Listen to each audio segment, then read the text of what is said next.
নমস্কাৰ বন্ধু বান্ধৱীসকল, আজিৰ ভিডিঅ'টোত মই জেপি ফ্লাক্স এমজেড চিৰাপৰ বিষয়ে আলোচনা কৰিম। এই জেপি ফ্লাক্স এমজেড চিৰাপটো কি কি কামত ব্যৱহাৰ কৰা হয়, ইয়াৰ মূল্য কিমান, ইয়াৰ কোম্পানীটোৰ নাম কি, ইয়াৰ ড'জ, ইয়াতে কি কি কম্পজিশ্যন আছে, এই চিৰাপটো ব্যৱহাৰ কৰাৰ পিছত আপোনাৰ কি কি অসুবিধা হ'ব পাৰে আদিৰ বিষয়ে ভিডিঅ'টোত আলোচনা কৰিম। তো বন্ধু বান্ধৱীসকল, আপোনালোকে ভিডিঅ'টো স্কিপ নকৰাকৈ আৰম্ভণিৰ পৰা শেষলৈকে চাব। বন্ধুসকল, জেপি ফ্লাক্স এমজেড চিৰাপটো প্ৰচেম ফাৰ্মাচিউটিকেল প্ৰাইভেট লিমিটেডে মেনুফেকচাৰ কৰিছে আৰু ইয়াত থকা মূল কম্পজিশ্যনসমূহ হ'ল ইয়াতে অফ্লক্সাচিন আছে, মেট্ৰনিডাজল আছে। বন্ধুসকল, ইয়াতে অফ্লক্সাচিন আছে 50 mg আৰু মেট্ৰনিডাজল আছে 100 mg। বন্ধুসকল, এই চিৰাপটো 30 ml পেক হয় আৰু এই চিৰাপটোত অৰেঞ্জ ফ্লেভাৰ আছে। ইয়াৰ মূল্য হ'ল 63 টকা 80 পইচা। আপোনালোকে যিকোনো মেডিকেল ষ্ট'ৰত পাই যাব অথবা আপোনালোকে অনলাইনত অৰ্ডাৰ কৰি কিনি ল'ব পাৰে। বন্ধুসকল, জেপি ফ্লাক্স এমজেড চিৰাপটো এণ্টিবায়'টিক ড্ৰাগছ হয় আৰু যিয়ে বেক্টেৰিয়েল সংক্ৰমণৰ বিৰুদ্ধে কাম কৰে। এই চিৰাপটো যিসকল শিশুৰ ডায়েৰিয়া হয়, চেলুলাইটিছ হয়, নিউমনিয়া হয়, ইউৰিন ইনফেকশ্যন হয়, এনেকুৱা কণ্ডিশ্যনত এই চিৰাপটো ব্যৱহাৰ কৰা হয়। বন্ধুসকল, এই চিৰাপটো এণ্টি ডায়েৰিয়েল ইনফেকশ্যনত বহুত ভাল কাম কৰে।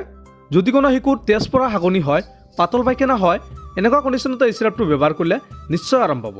বন্ধুসকল, শিশুৰ হোৱা পেটত যিকোনো ধৰণৰ ইনফেকশ্যন দূৰ কৰাৰ বাবে এই চিৰাপটো ব্যৱহাৰ কৰা হয়। ইয়াৰ উপৰি যদি কোনো শিশুৰ ছালৰ ইনফেকশ্যন হয়, নিউমনিয়া হয়, এনেকুৱা কণ্ডিশ্যনতে এই চিৰাপটো ব্যৱহাৰ কৰা হয়।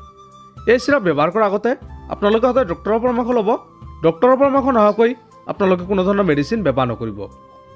বন্ধুসকল, জেপি ফ্লাক্স চিৰাপটো 5 মাহৰ শিশুৰ পৰা আৰম্ভ কৰি 5 বছৰ শিশুলৈকে আপোনালোকে ব্যৱহাৰ কৰিব পাৰিব। 5 মাহৰ শিশুৰ বাবে আপোনালোকে 2.5 ml কৈ দিনত 2 বাৰ আৰু 1 বছৰৰ পৰা 3 বছৰ বয়সৰ শিশুৰ বাবে আপোনালোকে 5 ml কৈ দিনত 2 বাৰ অথবা আপোনালোকে ডক্টৰৰ পৰামৰ্শ লৈহে আপোনালোকে ব্যৱহাৰ কৰিব। এই চিৰাপটো আপোনালোকে অভাৰড'জ ব্যৱহাৰ নকৰাব আৰু যিসকল শিশুৰ লিভাৰ আৰু হাৰ্টৰ সমস্যা আছে সেইসকলক এই চিৰাপটো ব্যৱহাৰ নকৰাব। এই চিৰাপটো ব্যৱহাৰ কৰাৰ পিছত আপোনাৰ শিশুৰ ছাইড ইফেক্টে দেখা দিব পাৰে, যেনেকৈ আপোনাৰ মূৰ ঘূৰোৱা সমস্যা, পেটৰ বিষ, বমিৰ ভাৱ, এলাৰ্জিৰ সমস্যা, এনেকুৱা ধৰণৰ সমস্যা দেখা দিব পাৰে। তো বন্ধুসকল, এইবোৰ হ'ল সাধাৰণ ছাইড ইফেক্ট। যদি ইয়াৰ উপৰি কোনো ধৰণৰ ছাইড ইফেক্টে দেখা দিয়ে তেন্তে আপোনালোকে এই চিৰাপটো ব্যৱহাৰ কৰিবলৈ বন্ধ কৰিব আৰু ডক্টৰৰ পৰামৰ্শ ল'ব। তো বন্ধু বান্ধৱীসকল, ভিডিঅ'টো শেষ কৰাৰ আগতে এটা অনুৰোধ জনাওঁ, যদিহে আপুনি এতিয়ালৈকে আমাৰ চেনেলটো ছাবস্ক্ৰাইব কৰা নাই, আপোনালোকে প্লিজ ছাবস্ক্ৰাইব কৰি দিব আৰু এই চিৰাপটোৰ বিষয়ে অধিক জানিবৰ কাৰণে আপোনালোকে কমেণ্ট কৰি জনাই দিব পাৰে। ধন্যবাদ।